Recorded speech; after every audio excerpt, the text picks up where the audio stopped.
Hi guys. It's not. It's not Martha Stewart. It's Lil Stewart. No, I'm kidding. The little mouse. But I was doing a Pink Panther. Well, this is one of your astrology transit talk that we do. Before we start, this is not tarot. Okay, so that's my intro over here. Um, we're gonna be discussing Vedic sidereal astrology, and also we are not gonna be talking about Western tropical. Okay, so I follow a different school of thought and study, which is Vedic sidereal. Okay, we're gonna be discussing right now Mercury transiting in Scorpio. So Mercury will sit here, I believe, until January 1st, if I'm correct. Yes, January 1st. So from this time that you're watching it all the way to 2019, as the countdown as the new year turns around, then that's the time it's going to move to Sagittarius. Okay. So let's identify first. Join me, okay? Join me as I fix my flower over here. Okay. So let's discuss first who is, as a planet, Mercury. Okay. We know Mercury is already the. Oh, I'm doing this because I came outside and then I bought the flowers and I figured it's like I need to. While I'm making my vase here, I can discuss the planet. Okay. So basically, knocking two birds with one stone. Okay. So with Mercury, let's discuss. Who is Mercury as a planet? Okay. First, as a planet, I need you guys to think that Mercury is neither exalted or the opposite of exaltation is debilitated or malefic. Sorry, exalted or malefic. Okay, so it's either or. Venus and Jupiter, they're benefic planets, and then Mercury is neither or. So basically, if Mercury sits with Saturn, Mercury sits with Jupiter, it can go either or. And hence, it explains a lot a Gemini. As Gemini is ruled by Mercury. So it's neither or. Okay? It is basically, as a planet, we can call it as our choices in our life. Okay? So beyond the technology, okay, sorry about that one. Beyond technology, and then of course I got a message, right? Okay. Well, someone's saying good night. Oh, night to you too. Miss you. That's Mercury right there. Okay. But I have to put it away. So that's Scorpio right there, hiding it. Okay. So let's flip this down. Okay. So, as I was saying, okay, Mercury, in essence, then, is our choices in our life. Either you do or you don't. Okay. So that's one thing particular with Mercury, and everybody knows Mercury is the if Mercury was in the Billboard chart, Mercury will be the see, because this has been sitting here for quite some time. Okay, and look, guys, there's no more there's no more petals. Okay. Not sure what happened. Loves me not, loves me not. Okay, so the petals here. Okay, sorry, come back, guys. Okay. So as I was saying, where was I? Mercury, Gemini. Okay. And as it is a choices of our life. Sorry if I'm getting distracted because I just want to have a little bit more of an interaction while I'm doing this. So as far as like we identified already, Mercury, choices of our life, ruler of technology there, and as a Billboard chart, this is their most famous of retrograde, the most that goes retrograde, more than any other planet. Okay, so it always just wants to do its own thing. Okay, that's Mercury right there.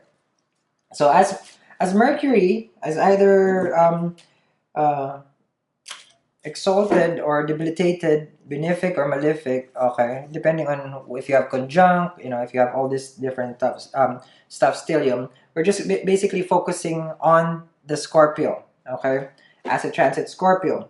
So Scorpio, of course, it's eighth house. Okay, secrets, right? The occult, the part where things are hidden. You know what? I'm gonna get this away.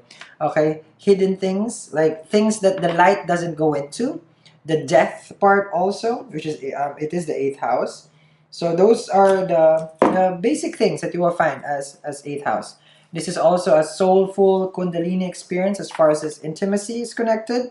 So it's not just regular intimacy. That's the fifth house. This is the part where you live with a partner, seventh house, okay, which is Libra. You stay with the partner, you commit basically the eighth house. So that's how I see the Scorpio. Okay, so very fulfilling, soulful experience with your partner. That's eighth house intimacy. Okay, so we identified now that Mercury is in what Mercury is and what Scorpio house is, so natural eighth. Okay, so now that we put it in combination, let's see how it is affecting you as a human being, okay, dealing with Mercury being in Scorpio. Chances are, okay, you will have some sort of experience about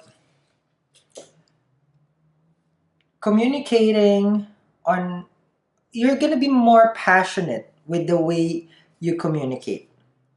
When we say communicate passionately, passion gets triggered by something. Okay? Scorpio is Mars ruled. So that's a lot of passion. That's a lot of fire. So things right now that you say has a lot of spice. Let's keep it that way.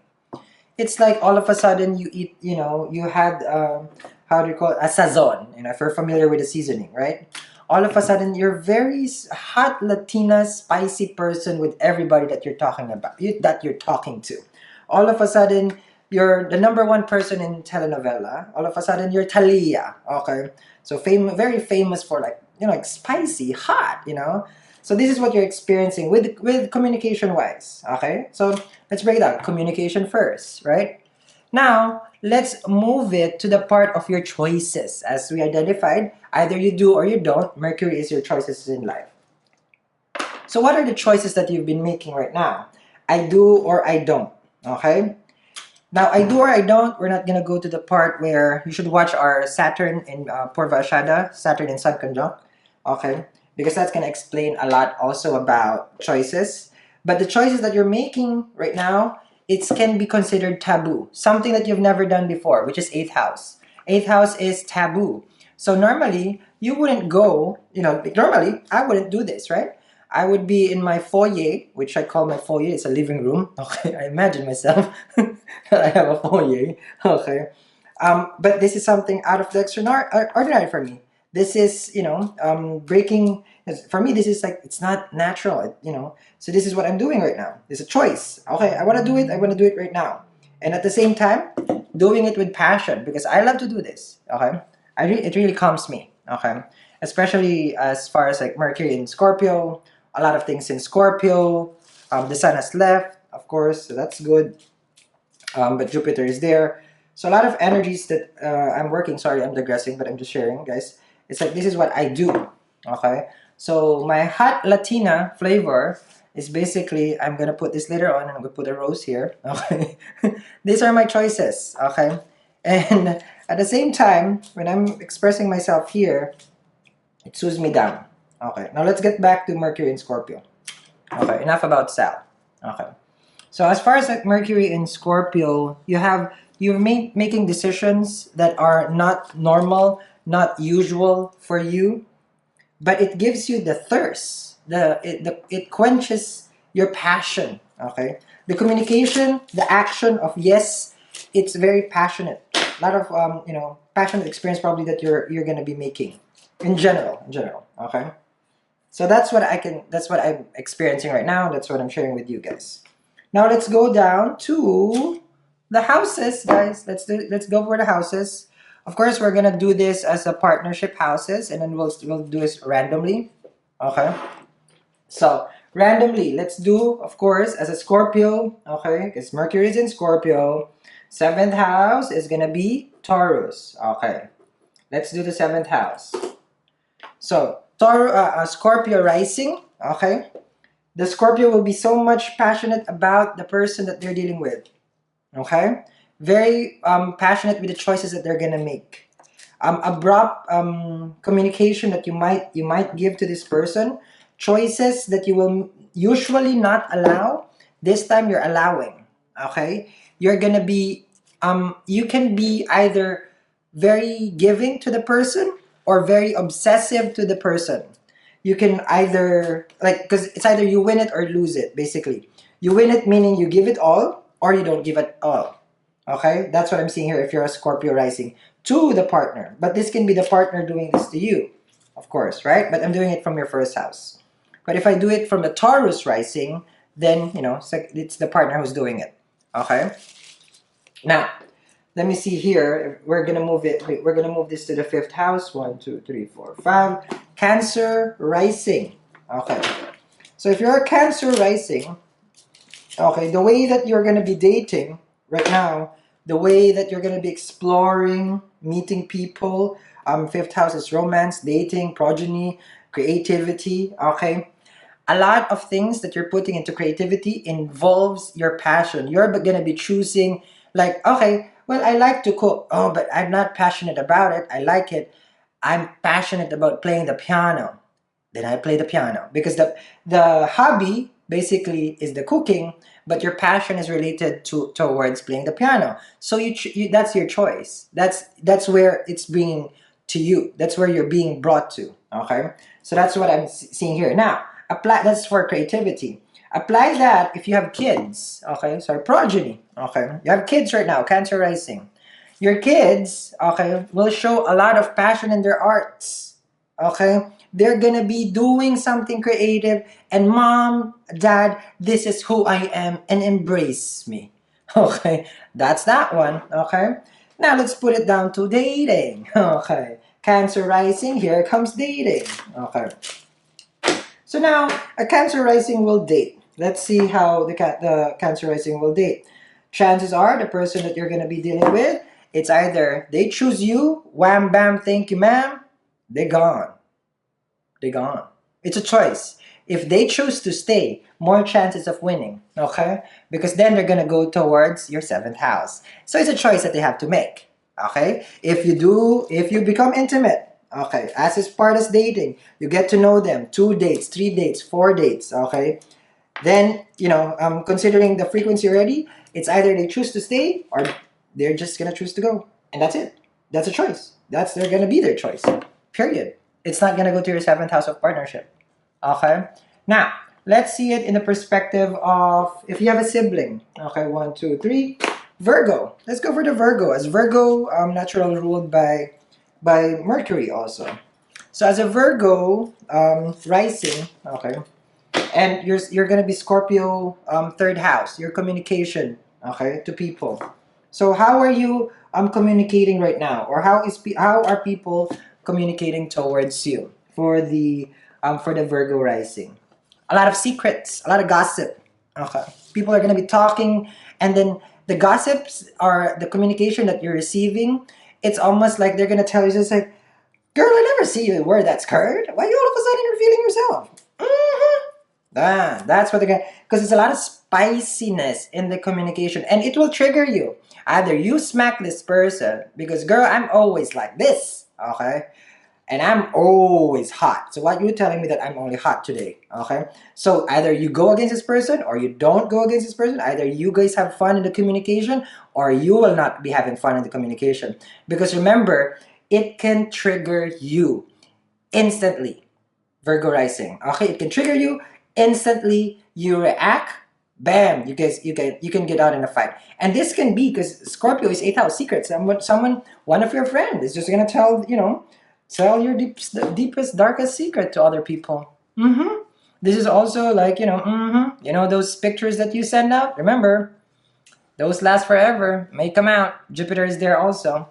Jupiter might out those pictures for the Virgo rising. Okay? Now, let's do one more. I always do for rising sign. Let's see what's interesting. Um, Let me see. We did Cancer, we did Gemini. Um, let's do let's do Sagittarius, as it is Sagittarius season. Sagittarius rising. Okay. Sagittarius rising, 12th house Scorpio, Mars is there. Okay. 12th house, vacation, isolation, moksha. Okay.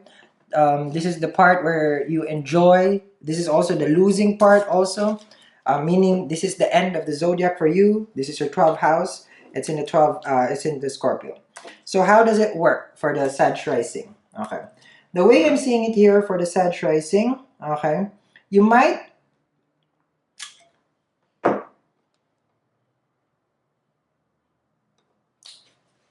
just want to disappear for now.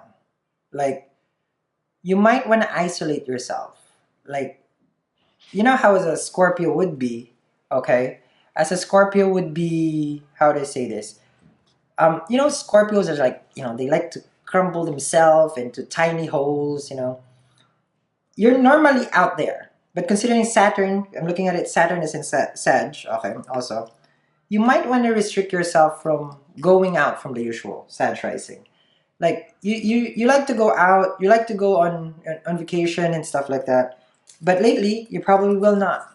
You won't be as much passionate about it, okay? I know it has to trigger passion with Mercury in there. The choice will be to go, go, go. But the thing is, Saturn is there. So if I'm looking at that perspective, you're just like out of funk. All of a sudden, it's like not interested, not interested.